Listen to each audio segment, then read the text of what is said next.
ਨਮੋ ਬੁੱਧਾ, ਜੈ ਭੀਮ, ਜੈ ਭਾਰਤ।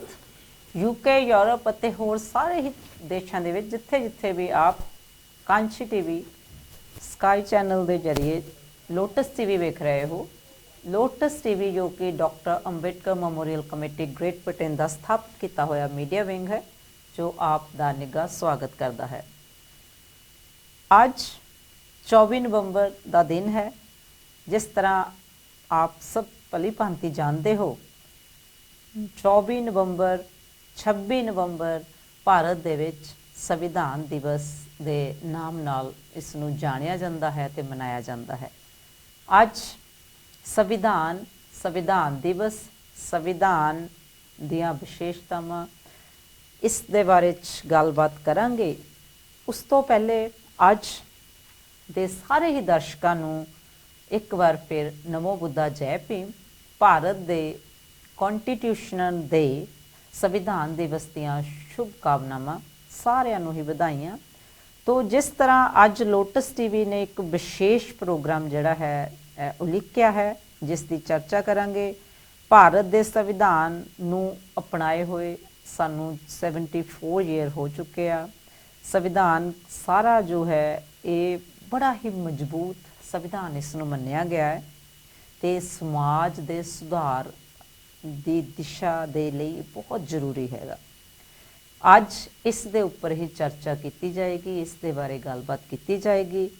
ਉਸ ਤੋਂ ਪਹਿਲੇ ਅੱਜ ਮੇਰੇ ਨਾਲ ਇਸ ਪ੍ਰੋਗਰਾਮ ਦੇ ਵਿੱਚ, ਇਸ ਵਿਸ਼ੇ ਦੀ ਚਰਚਾ ਦੇ ਵਿੱਚ ਮੇਰੇ ਲਈ ਬਹੁਤ ਹੀ ਆਦਰਣੀय ਵੈਨਰੇਬਲ ਬੰਤੇ ਧੰਮਾਨਾਗ ਥੇਰੋ ਜੀ ਮੇਰੇ ਨਾਲ ਹਨ। ਬੰਤੇ ਧੰਮਾਨਾਗ ਜੀ, ਬਹੁਤ ਬਹੁਤ ਸਵਾਗਤ ਹੈ ਅੱਜ ਤੁਹਾਡਾ ਲੋਟਸ ਟੀਵੀ ਦੇ ਸਟੂਡੀਓ ਵਿੱਚ, ਕਿਉਂਕਿ ਅੱਜ ਬਹੁਤ ਹੀ ਅੱਛਾ ਦਿਨ ਹੈ ਭਾਰਤ ਦੇ ਲੋਕਾਂ ਦੇ ਲਈ, ਬਾਬਾ ਸਾਹਿਬ ਦੇ ਸਮਾਜ ਦੇ ਲਈ।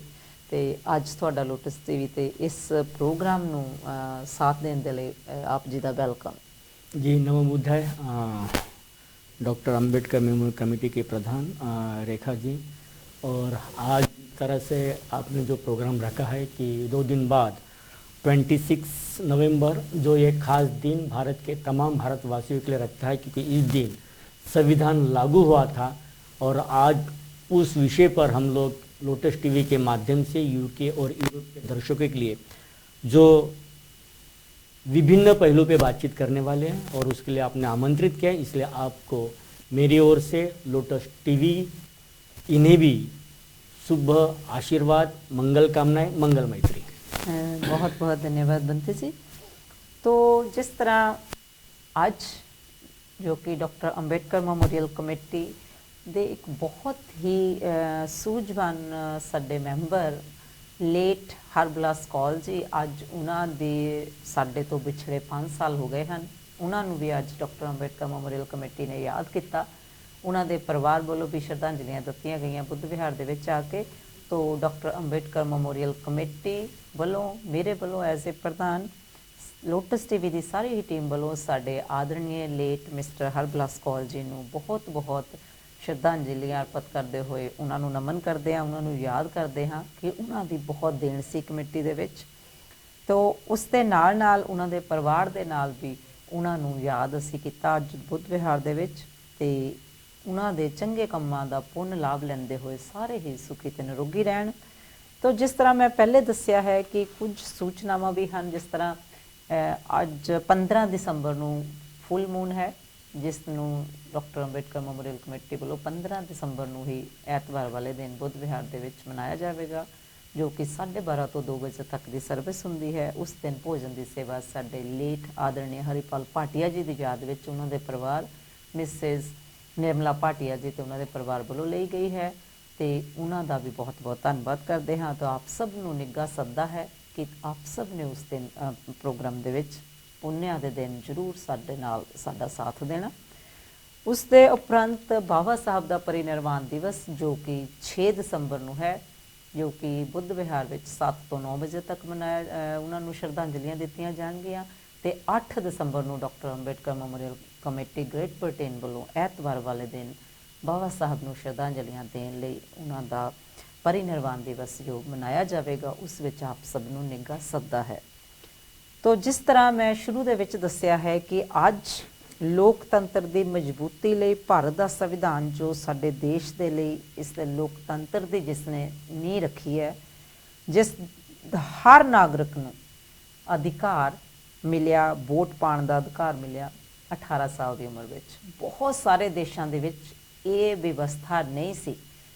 ਭਾਰਤ ਦਾ ਸੰਵਿਧਾਨ ਬਾਬਾ ਸਾਹਿਬ ਭੀਮ ਰਾਓ ਅੰਬੇਡਕਰ ਜੀ ਨੇ ਕੋਟੀ ਕੋਟੀ ਪ੍ਰਣਾਮ ਕਰਦੇ ਹਾਂ ਕਿ ਉਹਨਾਂ ਨੇ ਇੰਨੀ ਪੜ੍ਹਾਈ, ਇੰਨਾ ਗਿਆਨ ਪ੍ਰਾਪਤ ਕਰਨ ਉਪਰੰਤ ਜਿਹੜੇ ਬਹੁਤ ਹੀ ਖਾਸ ਕਰਕੇ ਵੈਸਟਰਨ ਕੰਟਰੀਜ਼ ਵੀ ਸੀਗੇ, ਜਿਹੜੇ ਐਡਵਾਂਸ ਵੀ ਸੀਗੇ, ਜਿਨ੍ਹਾਂ ਨੂੰ ਅਸੀਂ ਉਸ ਸਮੇਂ ਦੇ ਕਾਫੀ ਸ਼ਕਤੀਸ਼ਾਲੀ ਦੇਸ਼ ਵੀ ਮੰਨਦੇ ਸਨ, ਉਹਨਾਂ ਦੀ ਸੋਚ ਤੋਂ ਵੀ ਅੱਗੇ ਵੱਧ ਕੇ ਸੰਵਿਧਾਨ ਨੂੰ ਰਚਿਆ, ਜਿਸ ਦੇ ਵਿੱਚ 18 ਸਾਲ ਦੀ ਉਮਰ ਦੇ ਵਿੱਚ ਹਰ ਵਿਅਕਤੀ ਨੂੰ, ਹਰ ਧਰਮ, ਹਰ ਜਾਤ, ਹਰ ਮਜ਼ਹਬ ਦੇ ਵਿਅਕਤੀ ਨੂੰ ਵੋਟ ਪਾਉਣ ਦਾ ਅਧਿਕਾਰ ਉਹਨਾਂ ਨੇ ਉਸ ਦੇ ਵਿੱਚ ਸ਼ਾਮਲ ਕੀਤਾ। ਤੋ ਉਸ ਦੇ ਨਾਲ ਨਾਲ ਜਿਸ ਤਰ੍ਹਾਂ ਹਰ ਮਾਨਵ ਦੇ ਅਧਿਕਾਰ, ਨਾਗਰਿਕਾਂ ਦੀ ਬੁਨਿਆਦ ਕੀ ਹੁੰਦੀ ਹੈ, ਸੁਤੰਤਰਤਾ, ਧਾਰਮਿਕ ਸੁਤੰਤਰਤਾ, ਹਰ ਚੀਜ਼ ਨੂੰ ਉਹਨਾਂ ਨੇ ਉਸ ਦੇ ਵਿੱਚ ਸ਼ਾਮਲ ਕੀਤਾ। ਸੰਵਿਧਾਨਿਕ ਸੰਸਥਾਵਾਂ ਦਾ ਸੰਤੁਲਨ, ਸੰਸਦ, ਨਿਆਂਪਾਲਿਕਾ, ਕਾਰਜਪਾਲਿਕਾ, ਜਿੰਨਾ ਵੀ ਉਹਨਾਂ ਦਾ ਕੰਮ ਹੈ ਉਸ ਨੂੰ ਵੀ ਪੂਰੇ ਦੇ ਪੂਰੇ ਵਿਸ਼ੇ ਨੂੰ ਉਹਨਾਂ ਨੇ ਉਸ ਦੇ ਵਿੱਚ ਸੰਮਿਲਿਤ ਕੀਤਾ। ਸਮਾਜ ਸੁਧਾਰ, ਸਮਾਜ ਦੇ ਜਾਤੀਵਾਦ, ਖਾਸ ਕਰਕੇ ਮਹਿਲਾਵਾਂ ਦਾ, ਇਸਤਰੀ ਵਰਗ ਦਾ, ਇੰਨਾ ਕੁਛ ਉਹਨਾਂ ਨੇ ਸੰਵਿਧਾਨ ਦੇ ਵਿੱਚ ਵਰਣਨ ਕੀਤਾ ਕਿ ਇਸਤਰੀ ਦੀ ਜੋ ਜ਼ਿੰਦਗੀ ਹੈ ਉਸ ਨੂੰ ਬਦਲ ਕੇ ਰੱਖ ਦਿੱਤਾ। ਇਸਤਰੀ ਦੀ ਜ਼ਿੰਦਗੀ ਦੇ ਵਿੱਚ ਇੱਕ ਇੰਨੀ ਵੱਡੀ ਕ੍ਰਾਂਤੀ ਆ ਗਈ ਬਾਬਾ ਸਾਹਿਬ ਦੇ ਸੰਵਿਧਾਨ ਤੋਂ ਬਾਅਦ ਕਿ ਉਹ ਜ਼ਮੀਨ ਤੋਂ ਉੱਠ ਕੇ ਅਸਮਾਨ ਤੱਕ ਪਹੁੰਚ ਗਈ, ਜਿਸ ਨੂੰ ਅਸੀਂ ਅੱਜ ਆਪਣੇ ਪ੍ਰੋਗਰਾਮ ਦੀ ਚਰਚਾ ਵਿੱਚ ਜ਼ਰੂਰ ਆਪ ਨਾਲ ਵੀ ਸਾਂਝਾ ਕਰਾਂਗੇ। ਸੰਵਿਧਾਨ ਦੀ ਜਟਿਲਤਾ, ਸੰਵਿਧਾਨ ਦਾ ਅਧਿਆਤਮਿਕ ਵਿਸਥਾਰ ਜੋ ਹੈ, ਬਹੁਤ ਉਸ ਨੂੰ ਚੁਣੌਤੀਆਂ ਵੀ ਮਿਲੀਆਂ। ਸੰਵਿਧਾਨ ਵਿੱਚ ਵਾਰ-ਵਾਰ ਉਸ ਦੇ ਵਿੱਚ ਸੰਸ਼ੋਧਨ ਕੀਤੇ ਜਾਂਦੇ ਹਨ, ਆਲੋਚਨਾਵਾਂ ਵੀ ਕੀਤੀਆਂ ਜਾਂਦੀਆਂ ਹਨ। ਸੰਵਿਧਾਨ ਦੇ ਮੂਲ ਸਿਧਾਂਤ ਜੋ ਹਨ ਉਹਨਾਂ ਦੇ ਨਾਲ ਵੀ ਛੇੜਛਾੜ ਕੀਤੀ ਜਾ ਰਹੀ ਆ। ਜੋ ਜਸਟਿਸ ਹੈ, ਜੋ ਕਿ ਨਿਆਂਪਾਲਿਕਾਵਾਂ ਹਨ, ਉਹਨਾਂ ਨੂੰ ਵੀ ਮਿਸਯੂਜ਼ ਕੀਤਾ ਜਾ ਰਿਹਾ ਹੈ, ਜਿਨ੍ਹਾਂ ਦਾ ਕੰਮ ਪੂਰੇ ਮਾਨਵ ਸਮਾਜ ਨੂੰ ਨਿਆਂ ਦੇਣਾ ਹੈ, ਉਹ ਵੀ ਗਲਤ ਲੋਕਾਂ ਦੇ ਹੱਥਾਂ ਵਿੱਚ ਆ ਕੇ ਸੰਵਿਧਾਨ ਦੀ ਉਲੰਘਣਾ ਕਰਕੇ ਉਹਨਾਂ ਨੂੰ ਵੀ ਮਿਸਯੂਜ਼ ਕੀਤਾ ਜਾਂਦਾ। ਤੋ ਜਿਸ ਤਰ੍ਹਾਂ ਚਰਚਾ ਕਰ ਰਹੇ ਹਾਂ ਕਿ 74 ਈਅਰ ਹੋ ਗਏ ਆ ਭਾਰਤ ਦੇ ਆਜ਼ਾਦੀ ਨੂੰ, ਸੰਵਿਧਾਨ ਮਿਲੇ ਨੂੰ, ਤੇ ਉਸ ਦੇ ਉਪਰੰਤ ਵੀ ਭਾਰਤ ਦਾ ਸਮਾਜ ਜਾਂ ਭਾਰਤ ਦੇਸ਼ ਜਿਹੜਾ ਹੈ ਉਸ ਦੇ ਵਿੱਚ ਇਹ ਜਿਹੜਾ ਇੰਨਾ ਵਧੀਆ ਸੰਵਿਧਾਨ, ਜਿਸ ਦਾ ਅੱਜ ਤੱਕ ਹਰ ਦੇਸ਼ ਦੇ ਵਿੱਚ ਚਰਚਾ ਹੁੰਦੀ ਹੈ, ਵੱਡੇ ਤੋਂ ਵੱਡੇ ਦੇਸ਼ ਦੇ ਵਿੱਚ ਭਾਰਤ ਦੇ ਸੰਵਿਧਾਨ ਨੂੰ ਇੱਕ ਡੈਮੋਕ੍ਰੈਟਿਕ ਸੰਵਿਧਾਨ, ਇੱਕ ਪਾਵਰਫੁਲ ਕਨਸਟੀਟਿਊਸ਼ਨ ਮੰਨਿਆ ਜਾ ਰਿਹਾ ਹੈ। ਅਜੇ ਤੱਕ ਕੋਈ ਵੀ ਦੇਸ਼ ਇਸ ਦੇ ਮੁਕਾਬਲੇ ਦੇ ਵਿੱਚ ਸੰਵਿਧਾਨ ਰਚ ਨਹੀਂ ਸਕਿਆ, ਬਣਾ ਨਹੀਂ ਸਕਿਆ, ਔਰ ਦੁਨੀਆ ਦਾ ਸਭ ਤੋਂ ਵੱਡਾ ਔਰ ਸਟਰੋਂਗ ਔਰ ਪਿਓਰਲੀ ਜਿਹੜਾ ਕਿ ਮਾਨਵਤਾ ਦੇ ਭਲੇ ਦੇ ਲਈ ਕਨਸਟੀਟਿਊਸ਼ਨ ਕੰਟਰੀ ਦਾ ਹੁੰਦਾ, ਬਿਲਕੁਲ ਅੱਜ ਕਸੌਟੀ 'ਤੇ ਹੈ। ਔਰ ਇਸ ਨੂੰ ਅਗਰ ਪੂਰੀ ਤਰ੍ਹਾਂ ਲਾਗੂ ਕੀਤਾ ਜਾਵੇ, ਪੂਰੀ ਤਰ੍ਹਾਂ ਸਮਝਿਆ ਜਾਵੇ, ਤੇ ਭਾਰਤ ਦੇ ਲੋਕਾਂ ਦੀ ਜਿਹੜੀ ਜੀਵਨ ਸ਼ੈਲੀ ਹੈ ਉਹ ਬਾਹਰਲੇ ਵਿਦੇਸ਼ੀ ਡਿਵੈਲਪ ਕੰਟਰੀਜ਼ ਨਾਲੋਂ ਵੀ ਬੈਟਰ ਤੇ ਡਿਵੈਲਪ ਹੋ ਸਕਦੀ ਹੈ। ਤੇ ਇਸੇ ਚੀਜ਼ਾਂ ਨੂੰ ਉਸ ਦੀਆਂ ਵਿੱਚ ਕੀ ਕਮੀਆਂ ਰਹਿ ਗਈਆਂ ਹਨ, ਕੀ ਉਸ ਨੂੰ ਸਹੀ ਤਰ੍ਹਾਂ ਸਮਝਿਆ ਜਾ ਰਿਹਾ ਹੈ, ਇਹ ਸਾਰੀਆਂ ਚੀਜ਼ਾਂ ਨੂੰ, ਉਸ ਦੀਆਂ ਖਾਮੀਆਂ ਨੂੰ, ਉਸ ਦੇ ਮਿਸਯੂਜ਼ ਨੂੰ, ਸਾਰਿਆਂ ਨੂੰ ਅੱਜ ਅਸੀਂ ਇਹਨਾਂ ਨੂੰ ਚਰਚਾ ਕਰਾਂਗੇ। ਪੰਤੇ ਜੀ, ਜਿਸ ਤਰ੍ਹਾਂ ਗੱਲ ਕਰ ਰਹੇ ਹਾਂ ਕਿ ਜੋ 26 ਨਵੰਬਰ ਭਾਰਤ ਦਾ ਸੰਵਿਧਾਨ ਦਿਵਸ, ਪੂਰੇ ਭਾਰਤ ਦੇ ਵਿੱਚ ਕਰੋੜਾਂ ਦੀ ਤਾਦਾਦ ਦੇ ਵਿੱਚ ਲੋਕ ਹਨ ਜਿਹੜੇ ਕਿ ਘਰ ਘਰ ਦੇ ਵਿੱਚ, ਰੋਡਾਂ ਤੇ, ਸੰਸਥਾਵਾਂ ਦੇ ਵਿੱਚ, ਪੂਰੇ ਦੇਸ਼ ਦੇ ਵਿੱਚ ਭਾਰਤ ਦਿਵਸ, ਸੰਵਿਧਾਨ ਦਿਵਸ ਮਨਾਉਣਗੇ। ਪਰ ਗੱਲ ਇਹ ਹੈ ਕਿ ਭਾਰਤ ਦਾ ਸੰਵਿਧਾਨ ਦਿਵਸ ਮਨਾਉਣ ਦੇ ਨਾਲ ਨਾਲ ਭਾਰਤ ਦੀ ਜਨਤਾ ਭਾਰਤ ਦੇ ਸੰਵਿਧਾਨ ਨੂੰ ਜੋ ਅਜੇ ਤੱਕ ਕਿਸ ਤਰ੍ਹਾਂ ਲੈ ਰਹੀ ਆ। तो पहला सवाल मेरा आप जी दे नाल ये रहेगा कि भारत दे किन्ने लोग भारत दे संविधान दा ज्ञान रखते, एक्चुअली उन्होंने भारत दे लोगों नू भारत दे संविधान बारे किन्ना क पता है, किस तरह उसनू समझते हैं? सबसे पहले तो आपने जिस तरह से बात की है कि भारत की आबादी आज करीब करीब 140 करोड़ की आबादी हो चुकी है और कुछ सालों के बाद में हो सकता है कि हम चाइना जैसे देश को भी क्रॉस कर जाएंगे जी। अब 140 करोड़ के भारत के आबादी वाले देश में अगर हम संवैधानिक स्टडी की बात करें या फिर इसके अध्ययन की बात करें तो बड़े मुश्किल से जो अर्बन में रहने वाले लोग हैं, स्पेशली मेट्रोपॉलिटन सिटी में जो लोग रहते हैं, उन लोगों में भी सिर्फ 20 से 25% ही कॉन्स्टिट्यूशनल अवेयरनेस है जी। ओनली। और अगर हम रूरल में जाए, गांव देहात में अगर चले जाए जी। तो वहां पे तो सिर्फ जो कॉन्स्टिट्यूशनल अवेयरनेस है वो 5 to 8% है या 5 to 10% पकड़ा जाए। तो इतने बड़े आबादी वाले शहर में जब ये वहाँ के नागरिकों को, उस देश की जनता को अपने ही देश के कॉन्स्टिट्यूशन के बारे में अगर जानकारी नहीं है तो वो अपनी लड़ाई, जो कॉन्स्टिट्यूशनल लड़ाई हमको लड़नी है, वो किस बेस पे लड़ेंगे जी। और वो लड़ाई लड़ भी नहीं सकते, ना तो उनके कॉन्स्टिट्यूशन, उनके राइट्स के आर्टिकल उन्हें पता है, ये सारी चीज़ें। तो आज हम बेशक गवर्नमेंट के माध्यम से या फिर डिफरेंट ऑर्गेनाइजेशन के माध्यम से 74 कॉन्स्टिट्यूशनल डे सेलिब्रेट करेंगे, लेकिन वो सेलिब्रेट कुछ लोगों तक रहेगा। आज कॉन्स्टिट्यूशन सेलिब्रेशन जो है वो हर इंसान के पास होना चाहिए, या हर गांव में, कस्बों में और हर शहर में इसकी जन जागृति होना बहुत जरूरी है। तब जाके हम इसके अधिकार को समझ पाएंगे। नहीं तो कॉन्स्टिट्यूशन कुछ मुट्ठी भर लोग समझ पा रहे, वो उसके एक्सपर्ट है और वो अनकॉन्स्टिट्यूशनल लोग को मिसगाइड करते जा रहे हैं, जिनके पास में कॉन्स्टिट्यूशन का ज्ञान नहीं है जी। और यही भारत की सबसे बड़ी समस्या है आज जी। उसके बाद जैसे बनते जी आपने बताया है कि बहुत कम लोग हैं जिनको भारत के संविधान का नॉलेज है, दे नो अबाउट बस इन दैट। तो उसਦੇ ਨਾਲ ਬੰਤੇ ਜਿਸ ਭਾਰਤ ਦੇ ਸੰਵਿਧਾਨ ਦੀ ਝਲਕ ਕਿਸੇ ਹੋਰ ਦੇਸ਼ ਦੇ ਵਿੱਚ, ਜਿਸ ਤਰ੍ਹਾਂ ਮੈਂ ਪਹਿਲਾਂ ਕਿਸ ਤਰ੍ਹਾਂ ਦੇ ਲੋਕ, ਜਿਸ ਤਰ੍ਹਾਂ ਤਾਂ ਅਸੀਂ ਇਹ ਕਿਹਾ ਕਿ ਕਿੰਨੇ ਲੋਕਾਂ ਨੂੰ ਇਸ ਦੀ ਸਮਝ ਹੈ ਜਾਂ ਇਸ ਦਾ ਗਿਆਨ ਹੈ, ਉਸ ਦੇ ਨਾਲ ਇੱਕ ਹੋਰ ਸਵਾਲ ਮੇਰੇ ਦਿਮਾਗ ਦੇ ਵਿੱਚ ਆਉਂਦਾ ਕਿ ਕਿਸ ਤਰ੍ਹਾਂ ਦੇ ਲੋਕ ਸੰਵਿਧਾਨ ਨੂੰ ਬਿਹਤਰ ਸਮਝਦੇ ਹਨ, ਚੰਗਾ ਸਮਝਦੇ ਹਨ। ਕਿਸ ਪ੍ਰਕਾਰ ਦੇ ਲੋਕ ਹੈਗੇ ਭਾਰਤ ਦੇ ਵਿੱਚ ਜਿਹੜੇ ਕਿ ਸੰਵਿਧਾਨ ਨੂੰ actually is the right thing for a country और बेस्ट डॉक्यूमेंट। हाँ, संविधान को तो वैसे जो वेल इंटेलेक्चुअल्स लोग हैं, स्पेशली जिसे हम कहा जाएंगे कि जो एक्सपर्ट है जी, लॉ एक्सपर्ट कह सकते हैं, या फिर यूनिवर्सिटी के जो PhD स्कॉलर्स है ना, या फिर जो कॉन्स्टिट्यूशन के ऊपर में गहरी यानी काफ़ी डीप स्टडी कर चुके, तो ऐसी बहुत कम लोग भारत में मिलेंगे आपको। और कॉन्स्टिट्यूशनल एक्सपर्ट होने के साथ साथ वो सीमित ना रहे। और आज ऐसे कि जो कॉन्स्टिट्यूशनल एक्सपर्ट है वो हमारे पास बहुत सीमित दर्जे में है। सभी को इसके बारे में उतनी जानकारी नहीं है कि कॉन्स्टिट्यूशन ये फंडामेंटल राइट्स है, कॉन्स्टिट्यूशन ये हमारे देश के नागरिकों के लिए मूलभूत मानव अधिकार, समता, स्वातंत्र, बंधुत्व, शिक्षा, एम्प्लॉय सेक्टर, इन सारे अधिकारों को अगर आज देश में लागू किया जा रहा है या लोगों को वो सारी चीज़ें मिल रही हैं, तो उसके पीछे सिर्फ और सिर्फ भारत का संविधान है। तो ये बहुत से लोगों को नहीं मालूम, काफ़ी लोगों को नहीं मालूम। और इसीलिए जो एक्सपर्ट होते हैं तो वो एक्सपर्ट की आज जिम्मेदारी बनती है। तो एक्सपर्ट में काफ़ी लोग हैं, क्योंकि संवैधानिक भाषा काफ़ी जटिल है जी। जटिल यानी उसके कहता है कि काफ़ी टेक्निकल्स वर्ड उसमें यूज हो चुके, तो वो आम पब्लिक को इतने आसानी से समझ में नहीं आता। तो एक्सपर्ट के माध्यम से उसको आसान और सरल तरीके से हर लोगों तक पहुंचाने की कोशिश की जाए एक्सपर्ट के माध्यम से। और इसे कॉलेज, स्कूल, यूनिवर्सिटी के दायरे में या फिर उनके माध्यम से बच्चों को अभी से ही कॉन्स्टिट्यूशनल स्टडी उनको दी जाए तो उनको पता चले। मेरे ख्याल से 4 साल 5 साल पहले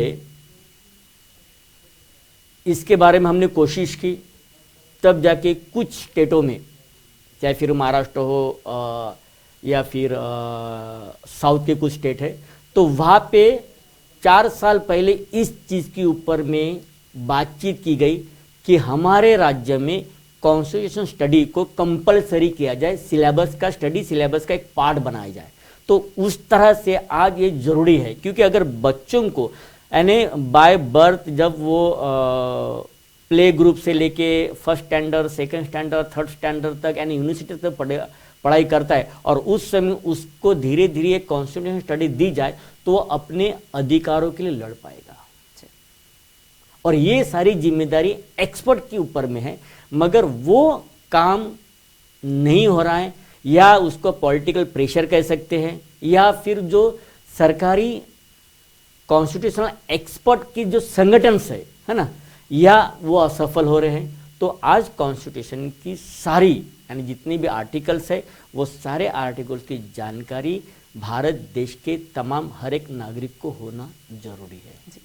तो जिस तरह पंथे जी ਭਾਰਤ ਦੇ ਵਿੱਚ ਬਹੁਤ ਘੱਟ ਗਿਣਤੀ ਦੇ ਲੋਕਾਂ ਨੂੰ ਇਸ ਦਾ ਜੋ ਗਿਆਨ ਹੈ, ਇਸ ਦੇ ਬਾਰੇ ਪਤਾ ਹੈ ਕਿ ਭਾਰਤ ਦਾ ਸੰਵਿਧਾਨ ਅਸਲ ਦੇ ਵਿੱਚ ਹੈ ਕੀ।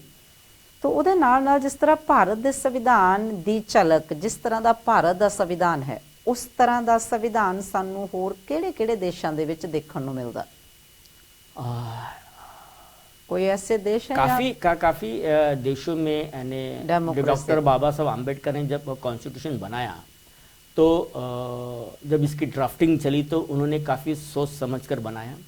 और उस समय भारत के बाहर काफ़ी ऐसे देश थे, जैसे हम बातचीत करें कि नेपाल, तो नेपाल में तो कॉन्स्टिट्यूशन 2015 का लागू हुआ और उन्होंने भारत की समतावादी और धर्म निरपेक्षता जिसे कह सकते कि सेकुलरिज्म और डेमोक्रेसी को चुना। तो नेपाल के कॉन्स्टिट्यूशन में भी ये दो चीज़ देखी जा रही है। तो ये प्रभाव जो है ये भारत के कॉन्स्टिट्यूशन का ही प्रभाव है जो नेपाल में इंप्लीमेंट किया जा रहा है। सेम प्रोसेस बांग्लादेश में भी हो रही है। आप चिली की बात कर सकते हैं, साउथ अफ्रीका की बात कर सकते हैं, जमैका की बात कर सकते हैं, कनाडा की बातचीत कर सकते हैं।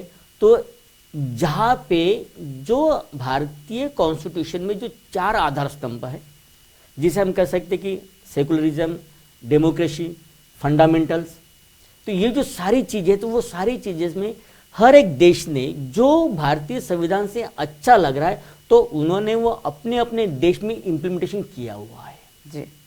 उसमें सिंगापुर जैसे देश है, मलेशिया जैसे देश है उसमें जी। तो लास्ट टाइम तो मलेशिया में डॉक्टर बाबा साहब अम्बेडकर के नाम से बहुत बड़ा कॉन्स्टिट्यूशन डे भी मनाया गया है काफ़ी बड़े पैमाने में। तो ये जो सारी चीज़ें हो रही, तो ये और बात है कि हम उसे समझ नहीं पा रहे, या हमारी सरकारें या फिर हमारे एक्सपर्ट हमें कॉन्स्टिट्यूशन की सही जानकारी देने के लिए उनके पास में पर्याप्त व्यवस्था नहीं है।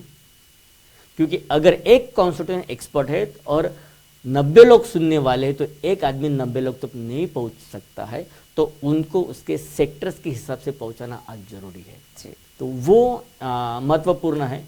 और करीब करीब दुनिया भर के 10-15 देश ऐसी है कि जो भारत के कॉन्स्टिट्यूशन के कुछ आर्टिकल को उनके कॉन्स्टिट्यूशन में इम्प्लीमेंट कर रहे हैं और यूज भी कर रहे हैं और उसके हिसाब से उनके कॉन्स्टिट्यूशन को चला भी रहे हैं जी। जिस तरह ਬੰਦੇ ਜੀ ਤੁਸੀਂ ਦੱਸਿਆ ਕਿ ਬਹੁਤ ਸਾਰੇ ਦੇਸ਼ਾਂ ਦੇ ਵਿੱਚ ਭਾਰਤ ਦੇ ਸੰਵਿਧਾਨ ਦੀ ਝਲਕ ਹੈ ਔਰ ਭਾਰਤ ਦੇ ਸੰਵਿਧਾਨ ਦੀਆਂ ਜਿਹੜੀਆਂ ਬਹੁਤ ਗੁੱਡ ਚੀਜ਼ਾਂ ਜਿਹੜੀਆਂ ਕਿ ਪੂਰੇ ਮਾਨਵਤਾ ਦੇ ਲਈ ਚੰਗੀਆਂ ਹਨ, ਉਹ ਬਹੁਤ ਸਾਰੇ ਦੇਸ਼ਾਂ ਦੇ ਵਿੱਚ ਉਹਨਾਂ ਨੂੰ ਲਿਆ ਵੀ ਗਿਆ। ਤੇ ਜਿਸ ਤਰ੍ਹਾਂ ਅੱਜ ਭਾਰਤ ਦੇ ਵਿੱਚ ਖਾਸ ਕਰਕੇ ਜਿਸ ਤਰ੍ਹਾਂ ਤੁਸੀਂ ਧਰਮ ਨਿਰਪੱਖਤਾ ਦੀ ਗੱਲ ਕੀਤੀ, ਉੱਥੋਂ ਮੇਰੇ ਅੰਦਰ ਇੱਕ ਸਵਾਲ ਹੋਰ ਉੱਠਦਾ ਹੈ ਕਿ ਅੱਜ ਭਾਰਤ ਦੀ ਧਰਤੀ ਤੇ ਭਾਰਤ ਦੇ ਵਿੱਚ ਹਿੰਦੂਵਾਦ ਜਾਂ ਹਿੰਦੂ ਜਿਸ ਤਰ੍ਹਾਂ ਹਿੰਦੁਸਤਾਨ ਵੀ ਭਾਰਤ ਨੂੰ ਜ਼ਿਆਦਾ ਲਿਆ ਜਾਂਦਾ ਕਿਉਂਕਿ ਹਿੰਦੂਵਾਦ ਦਾ ਉੱਥੇ ਬਹੁਤ ਜ਼ਿਆਦਾ ਹੈ। तो बाबा साहब ने अपने जींदे जी भी जदों संविधान नूं बनाया तो उस समय उन्होंने कुछ गल्लां कहियां सन, किस तरह के विचार रखे सन कि किस तरह के लोगों के हथ दे विच जदों संविधान आ जाएगा तो किस तरह दीयां चीज़ां जिहड़ियां होण दी आशंका हैगी आ, जो कि अज सच हो रहा। दो चीज आज की भारतीय व्यवस्था में देखी जा रही है। जी एक सामाजिक तौर पे संविधान खतरे में है, जी ये पॉलिटिकल इशू बनाकर लोगों को डाइवर्ट किया जा रहा है। जी दूसरी एक बात ऐसी हो रही है कि भारत का जो संविधान है इसको न चाहने वाले भी लोग काफी है, तो उसके ऊपर में वो अलग तरह के कमेंट्स करते हैं। जी और डॉक्टर बाबा साहब आम्बेडकर ने जो कहा था कि भारत का संविधान ये भारत को किस तरह से विकासशील की ओर लेके जा सकता है, जी और वो विकासशील ले जाने के पीछे यानी भारत में संविधान जागरूक होना बहुत जरूरी था, लेकिन वो हो नहीं पाया। और लोगों ने अब तक ये समझ लिया है कि डॉक्टर बाबा साहब आम्बेडकर ने जो संविधान लिखा है वो सिर्फ शेड्यूल कास्ट, शेड्यूल ट्राइब और ओबीसी नहीं, डॉक्टर बाबा साहब आम्बेडकर ने भारत के तमाम सभी जाति है, चाहे वो हिंदू हो, मुस्लिम हो, सिख हो, बुद्धिस्ट हो, सभी के बारे में सोचा और सभी को धर्म निरपेक्षता के दायरे में डॉक्टर बाबा साहब आम्बेडकर ने वो संविधान लिखा था। अब ये जो सारी चीजें, ये सारी चीजें अंडरस्टैंड होने को कोई एग्री नहीं है। अब सभी को जो है भारत के आधे से ज्यादा एंड हम 80% जनता का जो मानसिक ध्रुवीकरण है जी वो धार्मिकता की ओर है, तो उनको संवैधानिक अधिकार से उनसे कोई मतलब नहीं है। उनको एक धार्मिक ध्रुवीकरण के दायरे में अभी की जो राजनीति चल रही है वो राजनीति उनको धार्मिक ध्रुवीकरण में डाल रही है, और जिसके कारण आज डॉक्टर बाबा साहब आम्बेडकर ने, मेरे पास में एक कोटेशंस है, मैंने आपको बातचीत की थी कि डॉक्टर बाबा साहब आम्बेडकर ने क्या कहा था, मैं आपको पढ़ के सुनाता हूँ कि काफी जरूरी है। डॉक्टर बाबा साहब आम्बेडकर ने इस बात की आलोचना की थी, यदि भारत हिंदू राष्ट्र बनता है तो ये इस देश के लिए सबसे बड़ी आपदा होगी, ये स्वतंत्रता के लिए खतरा होगा और भारत की लोकतंत्र पहचान ये भारत से पूरी तरह समाप्त हो जाएंगी। और इसलिए डॉक्टर बाबा साहब आम्बेडकर ने इसे संवैधानिक तौर पर भारत के सभी विभिन्न जाति के लोगों को एक समान बांधने के लिए संवैधानिक ढांचे में डाला था जी। और इसीलिए बाबा साहब की कुछ बातें काफी महत्व, क्योंकि बाबा साहब ने अगर किसी एक वर्ड के ऊपर में अगर अपनी बातों को रखा है तो उसके पीछे न जाने आने वाले 100 साल का भविष्य छुपा होता है। इस तरह से डॉक्टर बाबा साहब आम्बेडकर की एक सोच थी जी। सो बहुत बहुत धन्यवाद पंते जी, जिस तरह ਤੁਸੀਂ ਦੱਸਿਆ ਕਿ ਬਾਬਾ ਸਾਹਿਬ ਦੀ ਕੀ ਸੋਚ ਸੀ, तो ਇਸੇ ਚੀਜ਼ ਨੂੰ ਅਸੀਂ ਜਾਰੀ ਵੀ ਰੱਖਾਂਗੇ।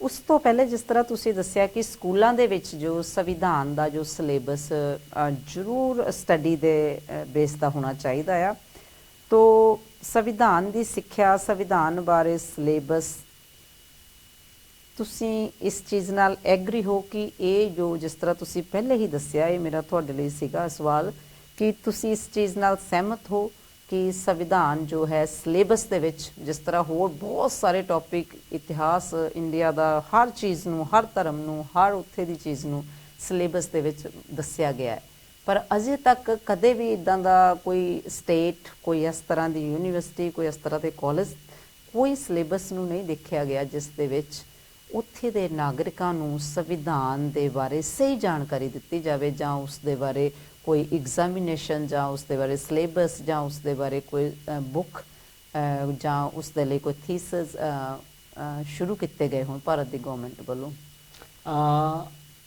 एक्चुअली ये बहुत बड़ा इशू है और फ्यूचर के लिए है, क्योंकि आज हम 74 ईयर कॉन्स्टिट्यूशन डे मना जा रहे हैं, और ये मनाते हुए आज अगर हम 26 नवंबर को पूरे भारत में इसको कॉन्स्टिट्यूशन डे मनाने की कोशिश करें तो उस समय हमें सबसे पहले तो ये करना चाहिए कि ये कॉन्स्टिट्यूशन डे सिर्फ सरकारी ऑफिस या सरकारी संगठन में ना मनाया जाए।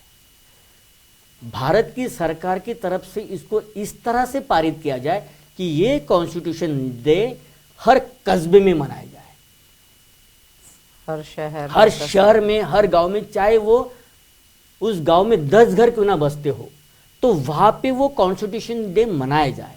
और इतना सारा ढांचा बताने की जरूरत नहीं, जो 4 पिलर है वो पिलर भी हमने बता दिए तो भी उनको अंडरस्टैंड हो कि ये चीज हमें ये संविधान के तौर पे मिल रही है।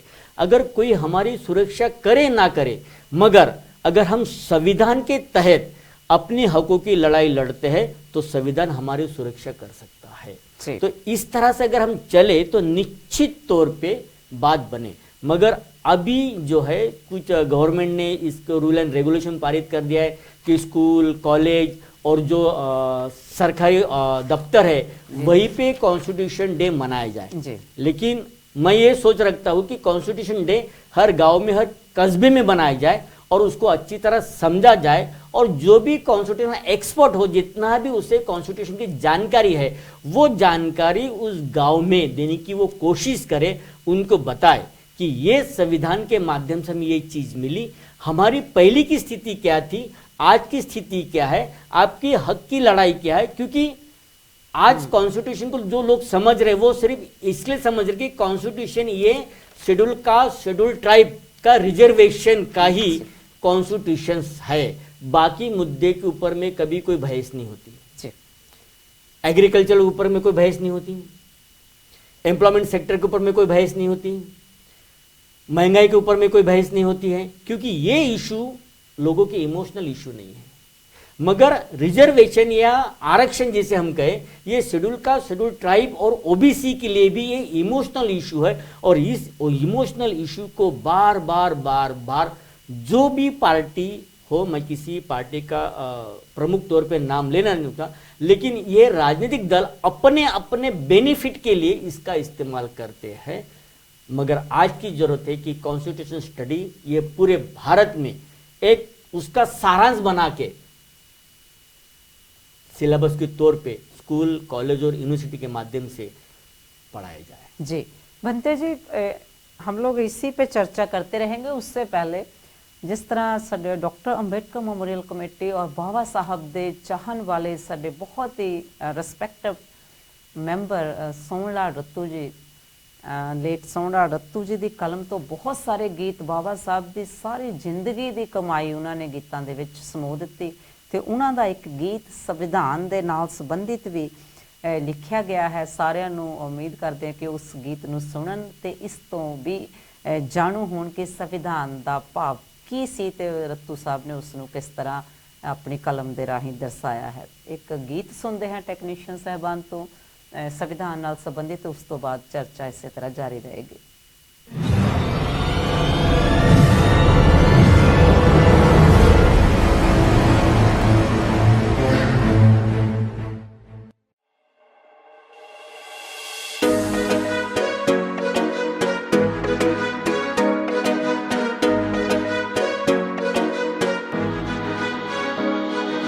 ਮੰਗਿਆ ਨਹੀਂ ਮਿਲਦੇ, ਉੱਠ ਉੱਤੇ ਨੂੰ ਨਾ ਦੇਖ, ਮੰਗਿਆ ਨਹੀਂ ਮਿਲਦੇ, ਉੱਠ ਉੱਤੇ ਨੂੰ ਨਾ ਦੇਖ, ਭੀਮ ਲਿਖ ਕੇ ਛੱਡ ਗਿਆ ਤੇਰੇ ਕੁੰਡਲੀ ਤੇਰੇ ਲੇਖ, ਇਹ ਸੰਵਿਧਾਨ ਦੇ ਬੰਨਿਆਂ ਨੂੰ ਤੂੰ ਫੋਲ ਕੇ ਤਾਂ ਦੇਖ, ਇਹ ਸੰਵਿਧਾਨ ਦੇ ਬੰਨਿਆਂ ਨੂੰ ਤੂੰ ਫੋਲ ਕੇ ਤਾਂ ਦੇਖ, ਇਹ ਸੰਵਿਧਾਨ ਦੇ ਬੰਨਿਆਂ ਨੂੰ ਤੂੰ ਫੋਲ ਕੇ ਤਾਂ ਦੇਖ।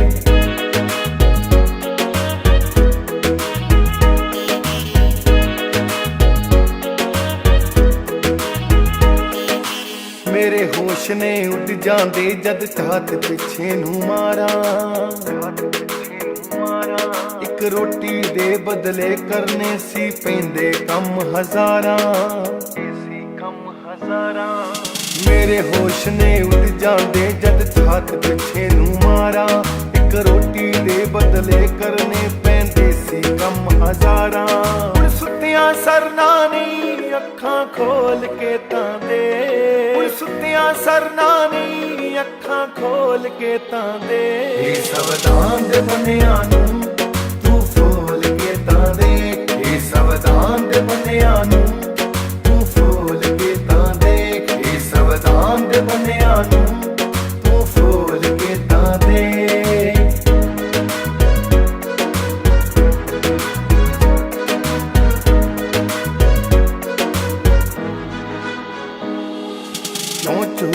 ਜਾਂਦਾ ਏ ਹੱਥਾਂ ਦੀਆਂ ਦੇਖ ਲਕੀਰਾਂ, ਉਹ ਮਿਹਨਤ ਤੇਰੀ ਤੇ ਗਿਣਤੀ ਕਰ ਗਏ ਨੇ ਵਿੱਚ ਅਮੀਰਾਂ, ਕਿਉਂ ਚਹੂਰੀ ਜਾਂਦਾ ਏ ਹੱਥਾਂ ਦੀਆਂ ਦੇਖ ਲਕੀਰਾਂ, ਉਹ ਮਿਹਨਤ ਤੇਰੀ ਤੇ ਗਿਣਤੀ ਕਰ ਗਏ ਨੇ ਵਿੱਚ ਅਮੀਰਾਂ। ਹੱਥ ਜੋੜ ਕੇ ਬੈਠਾ ਏ ਹੱਥ ਖੋਲ ਕੇ ਤਾਂ ਦੇ, ਹੱਥ ਜੋੜ ਕੇ ਬੈਠਾ ਏ ਹੱਥ ਖੋਲ ਕੇ ਤਾਂ ਦੇ, ਇਹ ਸੰਵਿਧਾਨ ਦੇ ਬੰਦਿਆਂ ਨੂੰ ਤੂੰ ਫੋਲ ਕੇ ਤਾਂ ਦੇ, ਇਹ ਸੰਵਿਧਾਨ ਦੇ ਬੰਦਿਆਂ ਨੂੰ ਤੂੰ ਫੋਲ ਕੇ ਤਾਂ ਦੇ, ਇਹ ਸੰਵਿਧਾਨ ਦੇ ਬੰਦਿਆਂ ਨੂੰ ਤੂੰ ਫੋਲ ਕੇ ਤਾਂ ਦੇ।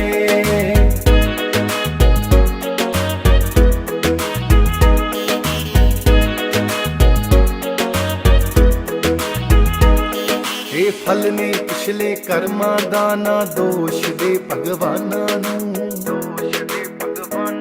ਜਿਨ੍ਹਾਂ ਹਾਲਤ ਤੇਰੀ ਕੀਤੀ ਏ ਪਹਿਚਾਨੋ ਨਾ ਸ਼ੈਤਾਨਾਂ ਨੂੰ, ਇਹ ਫਲ ਨੇ ਪਿਛਲੇ ਕਰਮਾਂ ਦਾ, ਨਾ ਦੋਸ਼ ਦੇ ਭਗਵਾਨਾਂ ਨੂੰ, ਜਿਨ੍ਹਾਂ ਹਾਲਤ ਤੇਰੀ ਕੀਤੀ ਏ ਪਹਿਚਾਨੋ ਨਾ ਸ਼ੈਤਾਨਾਂ ਨੂੰ। ਜੋ ਮਾਲਕ ਬਣ ਬੈਠੇ ਨੇ ਪੱਤਰੀ ਢੋਲ ਕੇ ਤਾਂ ਦੇ, ਜੋ ਮਾਲਕ ਬਣ ਬੈਠੇ ਨੇ ਪੱਤਰੀ ਢੋਲ ਕੇ ਤਾਂ ਦੇ, ਇਹ ਸੰਵਿਧਾਨ ਦੇ ਬੰਦਿਆਂ ਨੂੰ ਤੂੰ ਫੋਲ ਕੇ ਤਾਂ ਦੇ, ਇਹ ਸੰਵਿਧਾਨ ਦੇ ਬੰਦਿਆਂ ਨੂੰ ਤੂੰ ਫੋਲ ਕੇ ਤਾਂ ਦੇ, ਇਹ ਸੰਵਿਧਾਨ ਦੇ ਬੰਦਿਆਂ ਨੂੰ ਤੂੰ ਫੋਲ ਕੇ ਤਾਂ ਦੇ।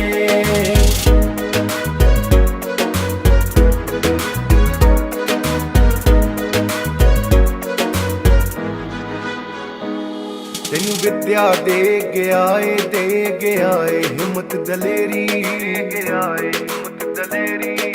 ਦੇ ਕੇ ਸ਼ਰਨ ਵਧਾਂਦੀ ਰੱਖੂ ਪਹਿਚਾਨ ਬਣਾ ਗਿਆ ਤੇਰੀ,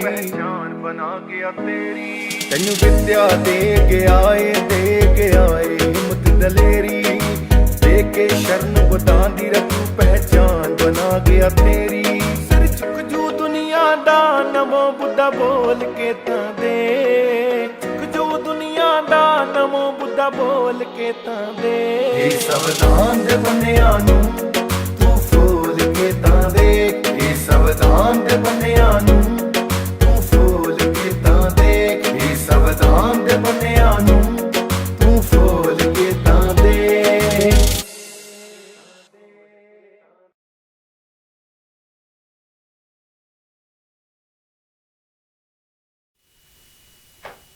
ਸੋ ਇੱਕ ਵਾਰ ਫਿਰ ਆਪ ਜੀ ਦਾ ਸਵਾਗਤ ਕਰਦੇ ਹਾਂ। ਹੋ ਸਕਦਾ ਹੈ ਕਿ ਗਾਣੇ ਤੋਂ ਪਹਿਲਾਂ ਸਾਡੇ ਕੁਝ ਦਰਸ਼ਕ ਸਾਡੇ ਨਾਲ ਜੁੜੇ ਹੋਣ ਔਰ ਗਾਣਾ ਸੁਣਨ ਤੋਂ ਬਾਅਦ ਵੀ ਸਾਰਿਆਂ ਦਾ ਸਵਾਗਤ ਕਰਦੇ ਹਾਂ। ਤਾਂ ਜਿਸ ਤਰ੍ਹਾਂ ਤੁਸੀਂ ਗੀਤ ਸੁਣਿਆ ਹੈ ਸੋਹਣਾ ਡੱਤੂ ਜੀ ਦੀ ਕਲਮ ਤੋਂ ਲਿਖਿਆ ਗਿਆ ਸੀ, ਕਿਉਂਕਿ ਉਹਨਾਂ ਦਾ ਡੈਡੀਕੇਸ਼ਨ ਬਹੁਤ ਸੀ। ਉਹ ਹਮੇਸ਼ਾ ਹਰ ਚੀਜ਼ ਨੂੰ ਬਾਬਾ ਸਾਹਿਬ ਦੇ ਕੀਤੇ ਹਰ ਕੰਮ ਨੂੰ ਹਰ ਘਰ ਘਰ 'ਚ ਪਹੁੰਚਾਉਣਾ ਚਾਹੁੰਦੇ ਸੀਗੇ, ਤੇ ਅੱਜ ਉਹਨਾਂ ਨੂੰ ਯਾਦ ਵੀ ਕੀਤਾ ਗਿਆ।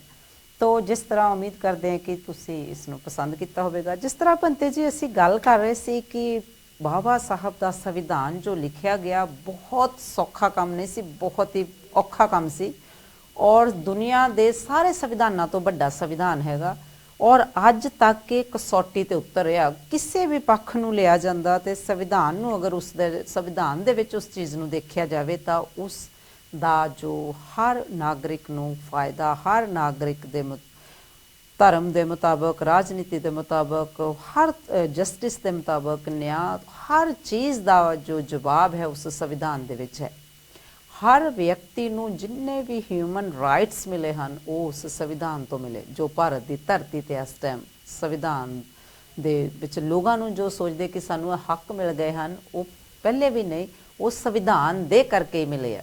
ਤੋ ਜਿਸ ਤਰ੍ਹਾਂ ਭੰਤੇ ਜੀ ਅਸੀਂ ਗੱਲ ਕੀਤੀ ਕਿ ਭਾਰਤ ਦਾ ਸੰਵਿਧਾਨ ਜਿਹੜਾ ਆ ਉਹ ਬਾਬਾ ਸਾਹਿਬ ਦੁਆਰਾ ਲਿਖਿਆ ਗਿਆ ਤੇ ਉਸ ਨੂੰ ਬੜੀ ਹੀ ਕਠਨ ਤਪੱਸਿਆ ਇੱਕ ਕਹਿ ਸਕਦੇ, ਤੇ ਉਸ ਤੋਂ ਬਾਅਦ ਬਾਬਾ ਸਾਹਿਬ ਨੇ ਆਪਣੀ ਤਾਂ ਸਾਰੀ ਜ਼ਿੰਦਗੀ ਲਗਾਈ ਤੇ ਇੱਕ ਸੰਵਿਧਾਨ ਦੇ ਕੇ ਭਾਰਤ ਨੂੰ, ਪੂਰੇ ਭਾਰਤ ਵਰਸ਼ ਨੂੰ ਉਹਨਾਂ ਨੇ ਇੱਕ ਐਸਾ ਸੰਵਿਧਾਨ ਦੇ ਦਿੱਤਾ ਕਿ ਕਿਸੇ ਦੇ ਨਾਲ ਅਨਜਸਟਿਸ ਨਾ ਹੋਵੇ। ਤੋ ਭਾਰਤ ਦੇ ਸੰਵਿਧਾਨ ਲਾਗੂ ਹੋਣ ਤੋਂ ਪਹਿਲਾਂ ਕਿਹਨਾਂ ਲੋਕਾਂ ਨੇ, ਜਦੋਂ ਕਿ ਸੰਵਿਧਾਨ ਬਾਬਾ ਸਾਹਿਬ ਨੇ ਬਣਾ ਕੇ ਦੇ ਦਿੱਤਾ, ਇੰਡੀਪੈਂਡੈਂਸ ਸਾਨੂੰ ਮਿਲ ਗਈ ਭਾਰਤ ਨੂੰ 1947 ਦੇ ਵਿੱਚ, ਜਦੋਂ 26 ਜਨਵਰੀ 1950 ਨੂੰ ਭਾਰਤ ਦਾ ਸੰਵਿਧਾਨ ਲਾਗੂ ਹੋ ਗਿਆ। ਪਹਿਲਾ ਸਵਾਲ ਤਾਂ ਇਹ ਹੈ ਕਿ ਭਾਰਤ ਦੇ ਸੰਵਿਧਾਨ ਦੇ ਵਿੱਚ ਪਹਿਲਾਂ ਕਿਹਨਾਂ ਲੋਕਾਂ ਨੇ ਇਸ ਦਾ ਵਿਰੋਧ ਕੀਤਾ, ਤੇ ਉਸ ਦੇ ਨਾਲ ਦੂਸਰਾ ਸਵਾਲ ਇਹ ਹੋ ਜਾਏਗਾ ਕਿ 26 ਜਨਵਰੀ 1950 ਦਾ ਹੀ ਦਿਨ ਕਿਉਂ ਚੁਣਿਆ। ਇਹ ਦੋ ਸਵਾਲਾਂ ਦਾ ਤੁਸੀਂ ਪੰਤੇ ਜੀ ਮੇਰੇ ਲਈ ਤਾਂ ਮੇਰੇ ਦਰਸ਼ਕਾਂ ਦੇ ਲਈ ਜਵਾਬ।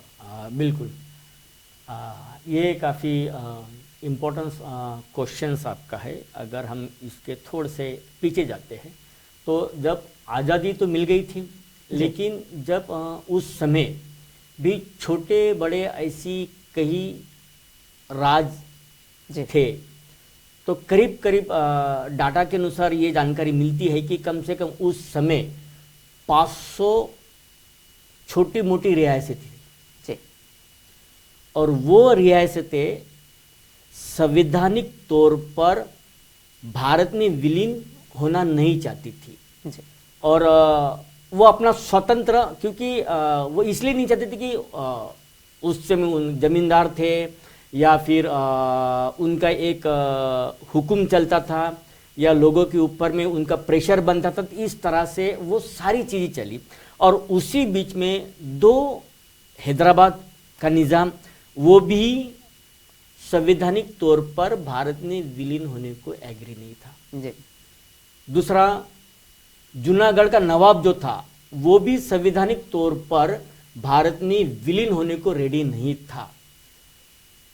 और तीसरी बात वो जो थी कि जब संविधान के पहले जो मनुवादी व्यवस्था थी, जो ब्राह्मणी धारा विचारधारा जो थी, वो भी संविधान को एक्सेप्ट करने को तैयार नहीं थी जी।